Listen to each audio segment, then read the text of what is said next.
Ilara sat on the old bench by the edge of the lake, staring at the still water. The sky above was cloudy, like her heart. Everything around her felt too quiet now.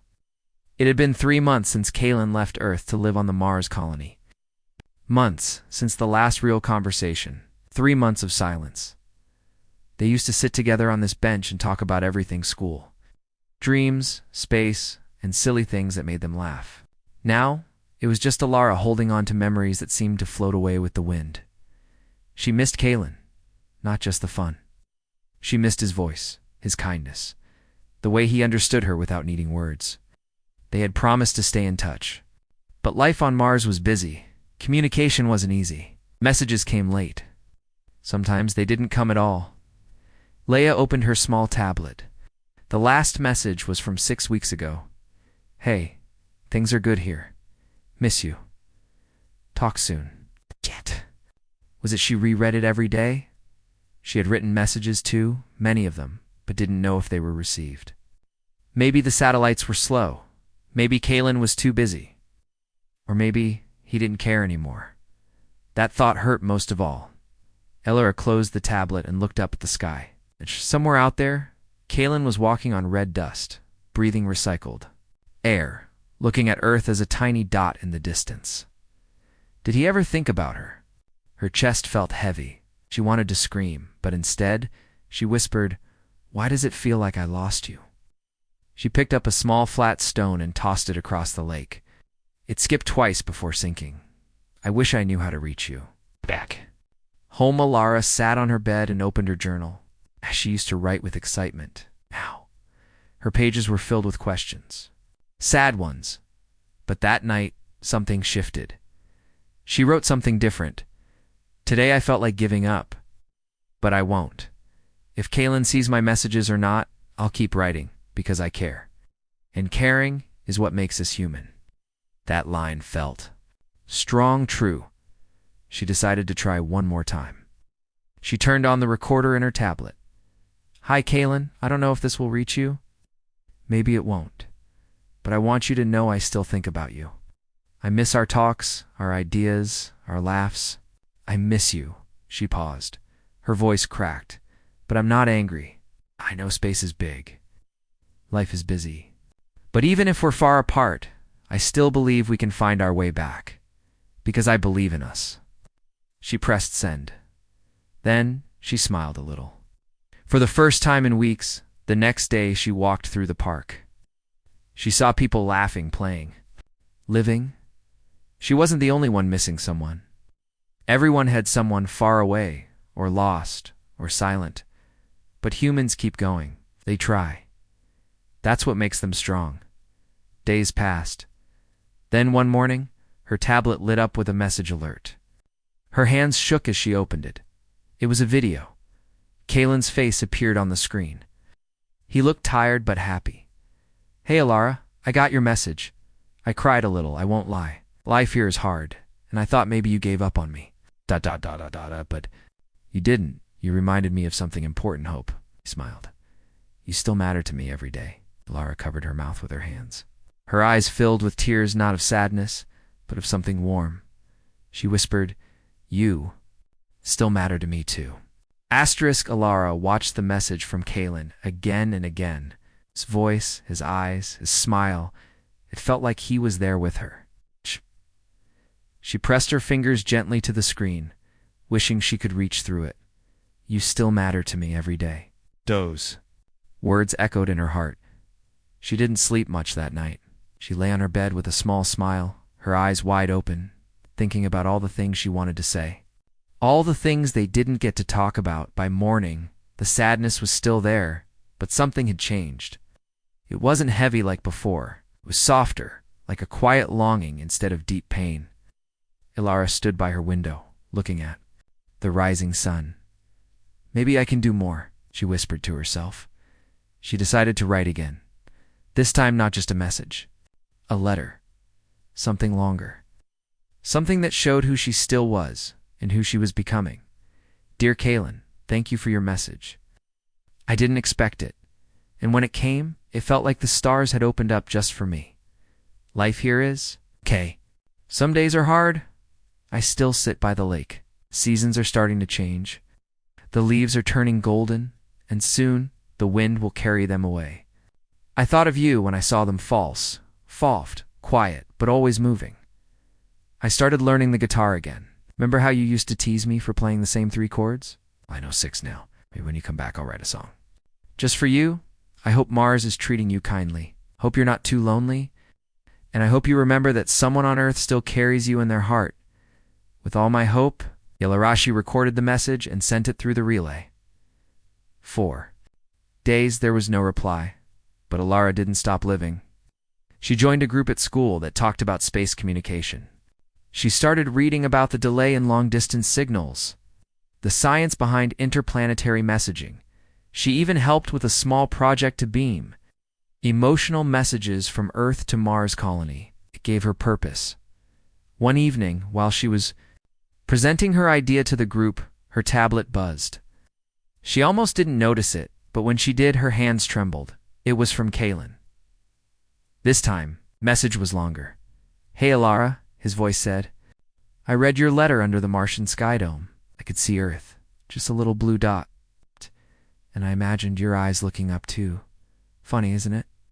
We're staring at each other from different planets." He laughed gently. "Miss your music, even your bad chords." He looked around before continuing. "Life here is tough. The machines break often. The days are long. People get tired. But your letter gave me something I didn't know. I had lost hope. You reminded me what it means to care, what it means to be human." He held up a notebook. "I started writing again, poems like we used to. Want to hear one?" Then his voice. "Read. The stars are far, but hearts are close. Across the black, I still hear your voice. Though air is thin and dust is red, your memory keeps my spirit fed." "I hope you liked it," Kalen added, smiling. "I'll keep writing for you. For us," Alara cried. But not out of sadness. She sat quietly on her bed, hugging her pillow, feeling something bloom inside her. Not everything was fixed. Kalen was still far. Life still felt strange sometimes. But they were trying, and trying that effort. That strength to keep going, that was the real power of humanity. Not giving up, not walking away, but staying connected. Even when the sky was dark and quiet, Alara opened her journal and wrote, "Hope doesn't need distance to disappear. It needs love to survive. And as long as I love, there's still light." She smiled. Tomorrow, she would write again. It had been 2 weeks since Kalen's last message. Alara checked her tablet every morning and every night, hoping for another reply. But nothing came. Silence returned, and with it that familiar feeling like a long, empty hallway with no doors. Still, she refused to let the silence win. She opened her journal and wrote, "Even if he can't answer yet, I'll keep writing. Because love isn't a one-time thing, it's something we choose every day." She didn't know what to say at first.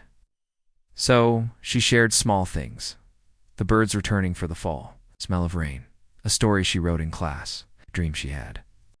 About walking on Mars with him, hand in hand under the red sky. Then one day, while walking home from school, she had an idea. She stood in the middle of the empty street, looking up at the evening sky. What if he can't send messages often? What if time is just slower there? She whispered. She wanted to do more than wait. She wanted to build something that would carry her voice across the stars, no matter what. When she got home, she opened her tablet and searched. How to create a personal broadcast signal. The results were complex, but she didn't give up. She asked her science teacher questions. She joined an after-school group focused on long-range communication. She started learning more about signals, timing, and space tech. It was hard. Some of the math didn't make sense. The machines were old. But she was patient. Each time she felt like giving up, she remembered Kalen's poem, the way he said, "You reminded me what it means to be human." She wrote those words on a sticky note and placed it beside her computer 2 weeks later. Her project was ready. She called it Project Lighthouse. It was a simple signal one that could carry her voice recordings on repeat toward Mars every night using the school's small space antenna. Ilara recorded her first message. Hey, Kaylin, I don't know if this will reach you, but it's me again. I'm sending this from our school's signal dish. I hope you're okay. The sky looked extra blue today. I played the guitar again 6 chords now, remember? She paused and smiled. I hope you're smiling wherever you are. Keep sending these messages like a lighthouse across space, so you always know someone's thinking of you. She sent it. The next day she sent another and another. Sometimes they were stories. Sometimes just silence and the sound of her breathing so he'd know she was still there. One rainy afternoon, while recording her latest message, the door to the tech lab opened. It was her teacher, Mr. Anders. He walked in slowly and sat beside her. Ilara, he said gently, you've been working very hard. You sure he's still listening? Ilara looked down. Her hands shook just a little. I don't know, she whispered. But that's not the point. Mr. Anders tilted. His head. What is? She turned to him, her eyes serious but soft. The point is that I'm still here, still trying. And maybe one day he'll hear me. And even if he doesn't, I want him to know I never stopped caring. Mr. Anders looked at her for a long moment, then nodded. That is the most human answer I've ever heard. Days passed. Then a week, still no message back. But Ilara wasn't broken. She stood by the lake again, holding her tablet, and recorded one more message. Hi, Kaylin. I think about you when the wind brushes through the trees. I think about you when the stars blink through the clouds. I don't know when you'll hear this, but I'll be here. She closed her eyes and added softly, even if the stars forget us, I'll remember for both of us. That night, she didn't cry. She smiled, because even without a reply, her heart was full of something stronger than sadness. Hope, and hope, she knew, was the most powerful thing humans ever made. Ilara sat in the grass outside her school, her back against the old tree. She looked up at the evening sky, where the first stars had started to appear. Somewhere out there, far beyond those shining dots, Galen was living a life she could only imagine. She closed her eyes and tried to picture it. Maybe he was walking through a red rock tunnel on Mars, his boots kicking up dust. Maybe he was inside a lab, studying samples. Or maybe, just maybe, he was looking out a window and thinking about her too. But there were no new messages. It had been a full month now, even though she still sent her voice recordings every night through her Project Lighthouse. Nothing came back. Her friends had started to notice the way her smile sometimes faded too quickly, or how she stared at the sky longer than most. You okay? Her best friend Maya asked one afternoon.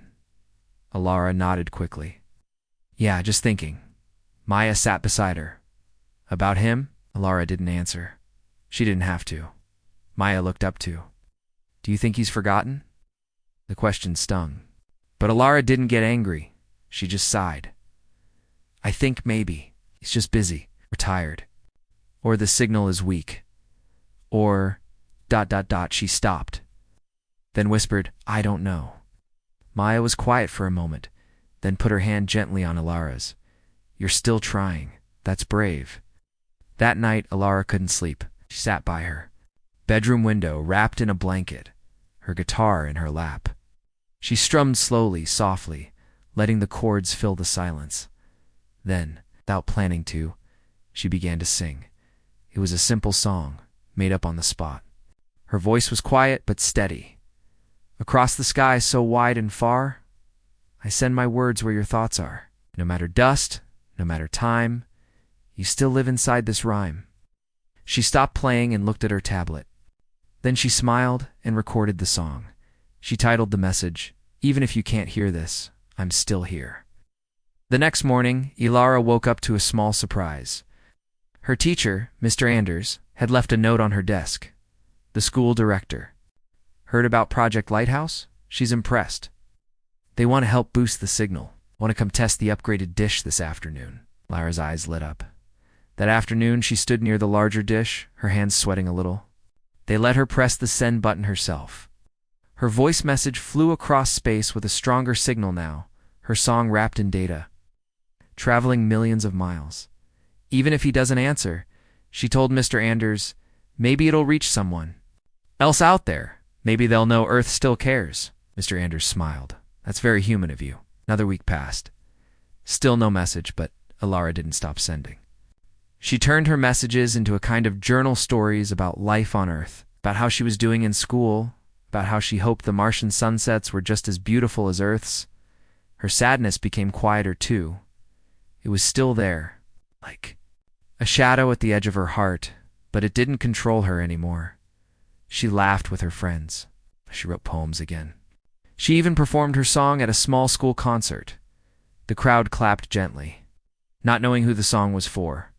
Afterward, Maya hugged her. You're really strong, you know. Alara shrugged.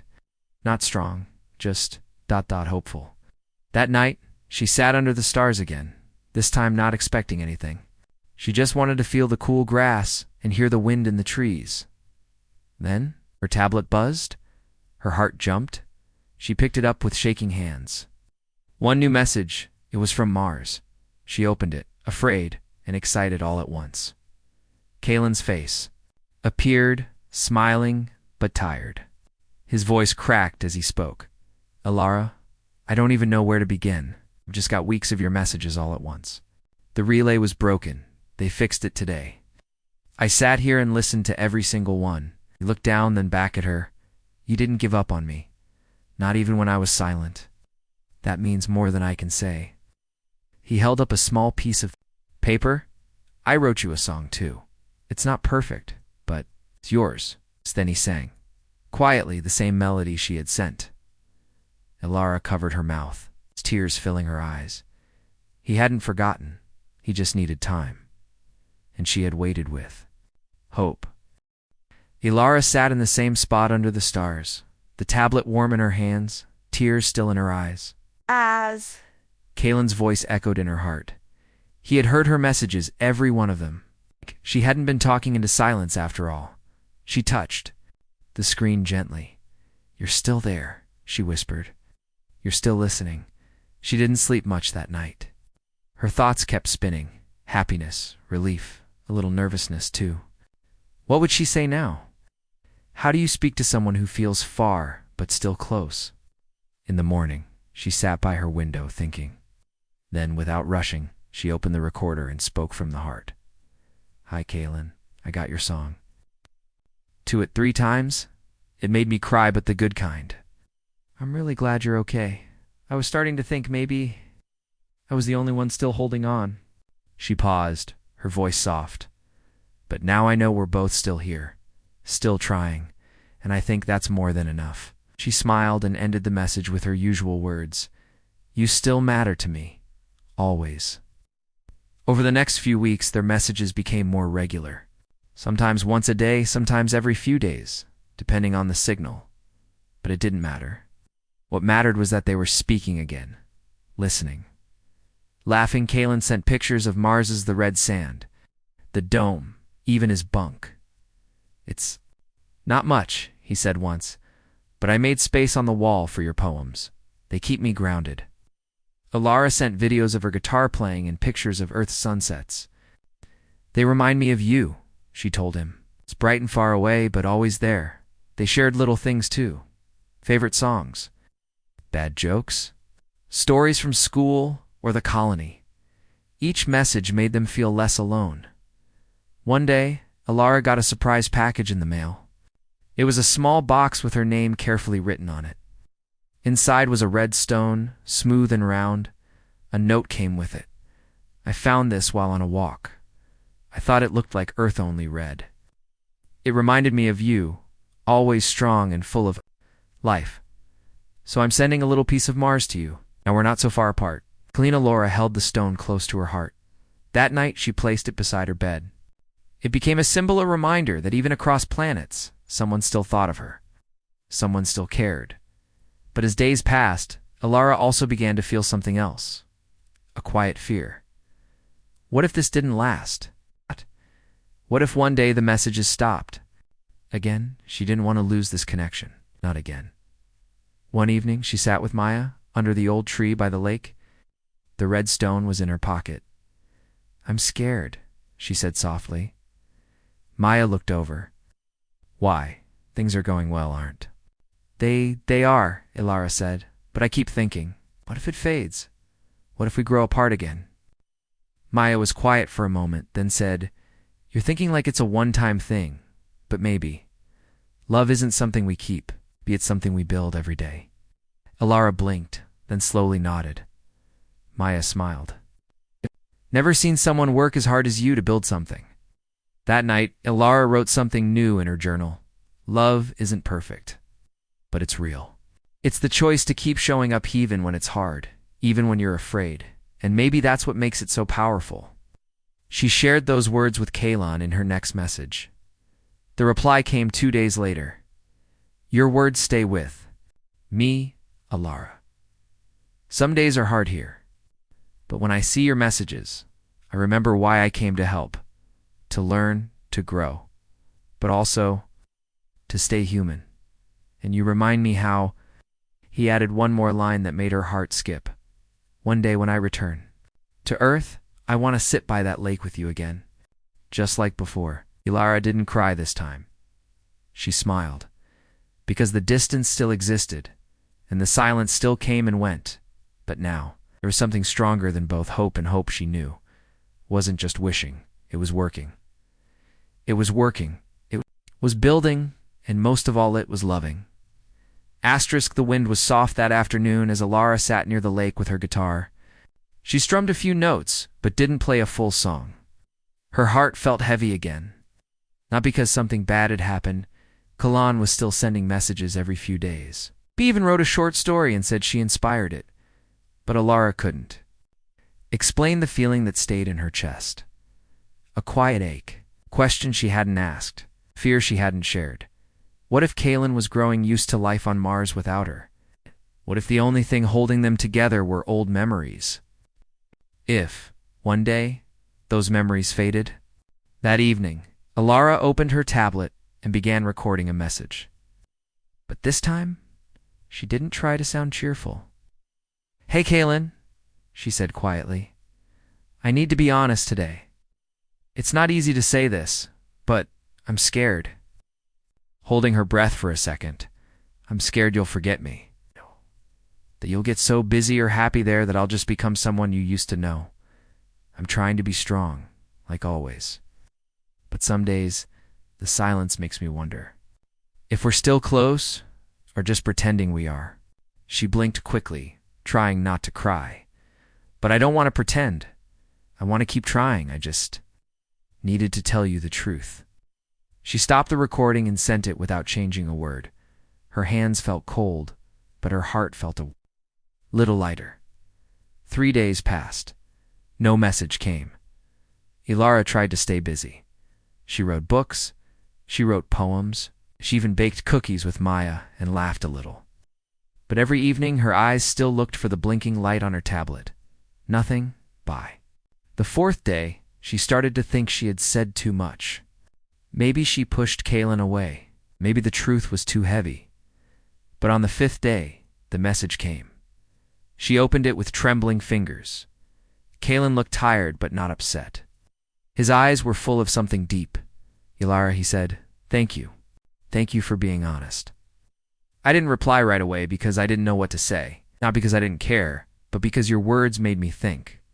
He took a breath. You're not the only one who's scared. I'm scared too. Scared you'll move on. The Earth will change you, and I'll just be this memory floating in your past. He looked into the camera, his voice softer now. But even with that fear, I still believe in us. I don't want to pretend either. I want this to be real, messy, honest, and full of hope, just like you. He smiled gently. You're still the one I write for. You're still the one I wait for. Ilara pressed her hand to her chest, feeling her heart beat fast. He hadn't left. Not in spirit, not in heart. They were both afraid. But they had chosen not to hide it, and that was something stronger than any silence that weekend. Lara sat by her window and looked up at the stars. She held the red Mars stone in one hand and her journal in the other. She began to write, sometimes. Being human means not knowing what comes next. But it also means choosing to keep loving even when it's scary. Kaylin and I are still learning, still growing, and even if we're far apart, we're walking forward together. That's what matters." She paused, then added, "Distance is real, but so is love, and love makes us brave." That night, she recorded a new message. This time, her voice was calm and warm. "Hi, Kaylin. I've been thinking a lot about us, about how far you are, how close you still feel. I'm not scared. Tonight, not because everything is perfect, but because I know we're still trying." She smiled. "That's what makes this special. Not that it's easy, but that we don't give up." The reply came 2 days later. Kaylin's eyes were bright. "I got your message. It made me smile all day. You're right, this isn't easy, but it's worth it. You're worth it." Held up a folded paper. "I wrote another poem. Want to hear it?" And then he read, "We fall, we fly, we stand again, across the stars, through joy and pain. Not made for ease, but made for more.